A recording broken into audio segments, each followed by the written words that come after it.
Most viral MCT oil from coconut oil. ఇది wait లాస్కి చాలా యూస్ అవుతుంది. ఇది ఎలా చేయాలని మనం తెలుసుకుందాం. ప్యూర్ కోకోనట్ ఆయిల్లో అయితే ఎంసీటీ పర్సంటేజ్ ఓన్లీ 15% ఉంటుంది. మనం ఎంసీటీ ఆయిల్ అని సపరేట్గా ప్రిపేర్ చేసుకుంటే అది 100% అనమాట.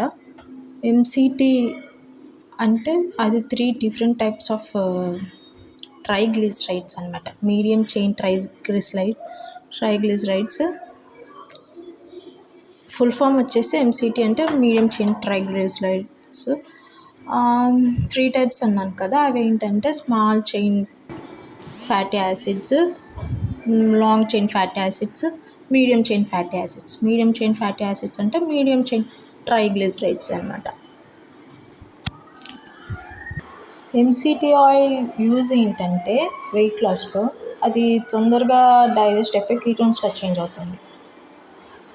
అదే only coconut oil, pure coconut oil మనం డైలీ తీసుకున్నామంటే ఓన్లీ 15% ఆఫ్ ఎంసీటీ మాత్రమే అది కీటోన్స్లో మారుతుంది. ఇప్పుడు ప్యూర్ ఎంసీటీ ఆయిల్గా ప్రిపేర్ చేసుకొని మనం తీసుకున్నామంటే ఫుల్ వెయిట్ లాస్ బెనిఫిట్స్ ఉంటాయి అన్నమాట. ఎంసీటీ ఆయిల్ వల్ల వేరే యూజ్ ఏంటంటే gall bladder issues, bile issues, liver issues ఉన్న వాళ్ళకి ఎంసీటీ ఆయిల్ ప్రిఫరబుల్లీ గుడ్ అనమాట. ఎందుకంటే ఎంసీటీ ఆయిల్ డైజెషన్కి బైల్ యూజ్ చేసుకోదు, అదే కోకోనట్ ఆయిల్ యూజ్ చేసుకుంటుంది. కోకోనట్ ఆయిల్ కూడా బెనిఫిట్స్ స్కిన్కి చాలా మంచిది, జింజివైటిస్ ఉన్న వాళ్ళకి చాలా మంచిది. కోకోనట్ ఆయిల్ కూడా చాలా బెనిఫిట్స్ ఉన్నాయి. విత్ వెయిట్ లాస్కి ఎంసీటీ ఆయిల్ అనేది good. MCT oil insulin resistance ఉన్న వాళ్ళకి చాలా బాగా యూజ్ అవుతుంది. ఫాస్టింగ్ చేయాలనుకున్న వాళ్ళకి ఎంసీటీ ఆయిల్ బాగా యూజ్ అవుతుంది. ఎంసీటీ ఆయిల్ కాఫీలో యాడ్ చేసుకోవచ్చు, like bullet proof coffee. Salad డ్రెస్సింగ్స్లో యాడ్ చేసుకోవచ్చు. ఎంసీటీ ఆయిల్ వల్ల హంగర్ అనేది ఎక్కువ ఉండదు అన్నమాట.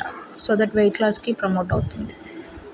ఎంసీటీ ఆయిల్ స్టార్ట్ చేసే ముందు ఫస్ట్ కొంచెంగా బాడీకి అలవాటు చేయాలి. ఒకేసారి ఎక్కువ తీసుకుంటే డైజెస్టివ్ ఇష్యూస్ వస్తాయి.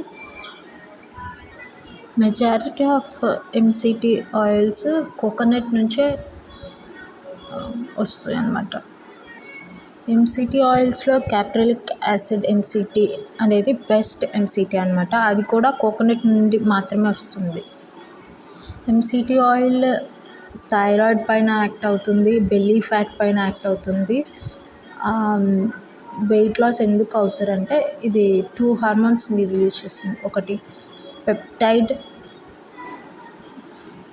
YY and leptin.